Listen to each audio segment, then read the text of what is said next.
Hey there everybody, and welcome to this video. Today I'm going to talk about how I approach playing fast 2 notes per string passages. I'm also going to talk about some of the issues that I've had over the years learning to try to play these types of fast licks. And that includes some realizations that I've had along the way. Now firstly, I'd like to say that I am by no means a master at playing these types of fast passages, but over time, I've definitely found huge improvement, and I'm still improving to this day, of course. So we're going to focus on passages from the intro to this video to practice and talk about how we can make use of those within our playing.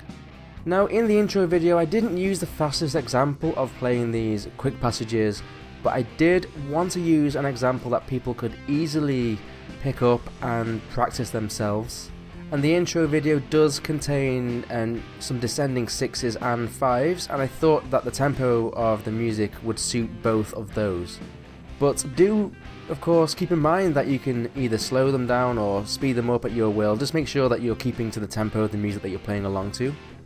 So let's slow down a passage from the intro and then break it down.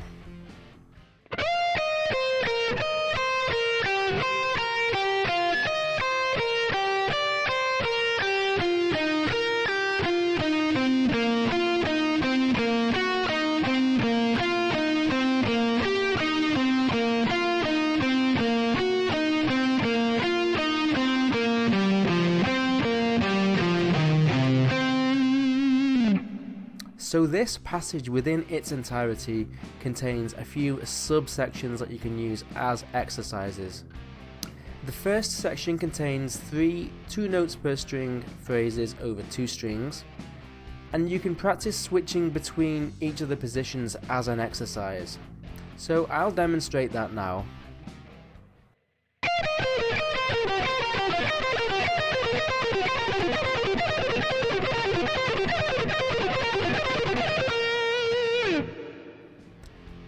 So playing this exercise isn't that easy to do, especially when playing up to a higher speed. Now, what we want to do here is make sure that we play each note with clarity, and especially the 2 notes on the B string before we switch to the next positions. I find personally, in my experience, that those are the notes that tend to get a little bit more muddy. So focus playing at a slower or more moderate speed and getting the B string notes very clear, and then build up the speed and hopefully build up the muscle memory as we go. The muscle memory is key to being able to play these phrases at a higher speed without having to think about it. So I'll give an example now of me playing another phrase from the intro at a fairly higher speed than we played it in the intro.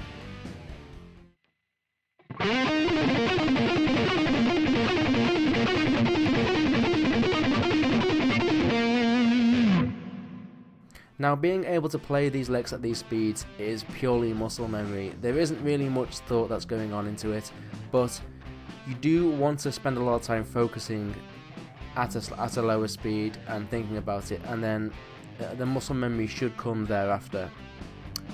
Now, for playing 2 notes per string passages such as this, there will always be differences to what each guitar player finds more comfortable for them.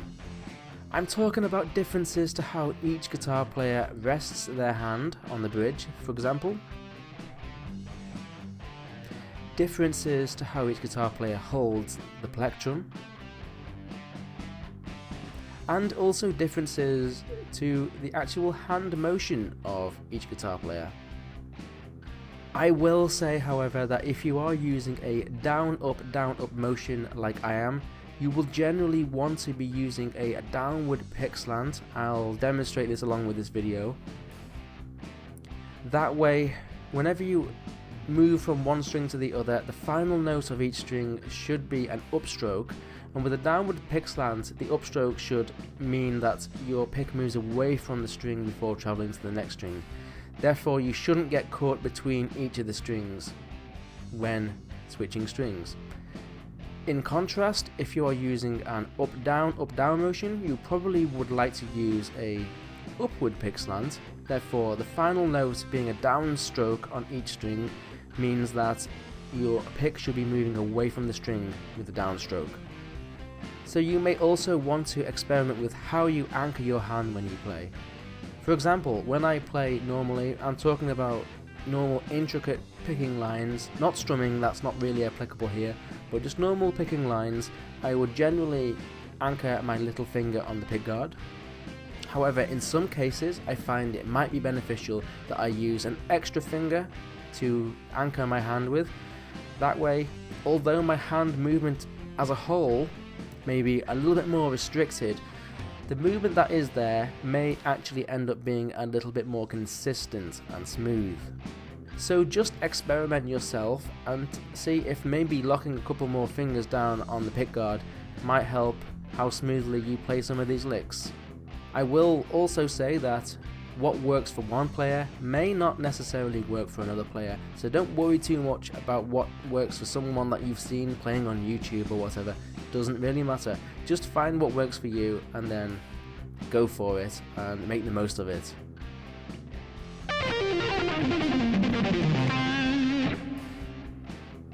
So in that video of me playing some pentatonic descending fives, I was actually using 2 fingers as an anchor point. Now, I play those descending fives as a down, up, down, up, down, down, up, down, up, down, and so on. We repeat that. So it'll be a down, up, down, up, down, down, up, down, up, down, down, up, down, up, down, down, up, down, up, down type of motion that I use.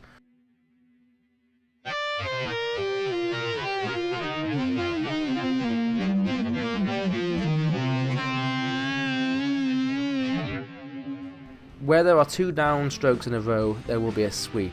Those 2 down strokes are really 1 downstroke, but going over 2 strings. I find that sometimes having an extra anchor point, it can make my movement actually feel a little bit smoother, even though it's more restricted. So just experiment with how it works for you. Some days actually using 1 finger as an anchor point might work better for me. Some days I might feel that 2 fingers works better. I don't know why it differs, but sometimes it just does. As I said, there's no right or wrong, just give it a test and see how it works for you. So I want to talk about the timings of when we're playing these phrases. So when we're often playing these down up notes, you know, like we are and we're playing in a, maybe we're playing with a timing that sounds like this. So these are going to be crotchet notes. We've got a 1, 2, 3, 4, 1, 2, 3, 4. So if we're playing a down up 2 notes per string type of lick, it might be a da da da da da da da da da da da da da da da da da da da. So that will be 16th notes. Okay, if it's a little bit faster, maybe da da da da da da da da da da da da da da. You know, so an 8th note would be a da da da da da da da da. So I think of it like that, and that's kind of how we want to fit these notes in to the timing that we're playing with. Now when we're playing these descending fives, obviously they are pentuplet notes, so within each beat we might want to be trying to fit 5 notes. I'm not trying to think about each of the individual 5 notes, because when you're playing to a 4/4 beat, when you're playing like just some music and you're trying to fit this descending fives in, you don't really want to be thinking that complex. You just want to be thinking of an accent point, the first note of each cluster of notes. That's all you want to think about. Okay, so you got 1 2 3 4 5, 1 2 3 4 5, 1 2 3 4 5, 1 2 3 4 5. All I'm thinking of really is that 1 1 1 1, and then I just kind of fit all the other notes around it. If you have the technique down, it should sound smooth anyway, and the notes should sound even. You definitely want to record yourself when you're doing this, and then you can hear back, where you might rush some notes, where some notes might not be coming out. So definitely another tip would be record yourself, listen back. That's how you can hear the mistakes that you might be making. Finally, please understand that getting good at playing these types of licks in general requires a lot of practice. I'm talking months, sometimes years, just focusing on practicing these things all the time. It doesn't matter if it takes years. The more that you practice it, you will get better. So if you're not seeing improvement within the first couple of weeks or whatever, don't worry too much about it. I just really want to reiterate to people that this type of thing, getting these type of things down to high speeds isn't easy. Okay, it's going to be, it's something that will frustrate you. Don't worry about it though. I get frustrated. Everyone who's probably learned to play these type of things has probably got frustrated themselves, but just try your best, keep at it. Eventually you will find that you are making improvements. Just watch more videos and hopefully you can pick up things that you might have been missing from one video. You could pick them up in another video. Maybe there have been things that I've missed, talking about in this video, you might find up in another video.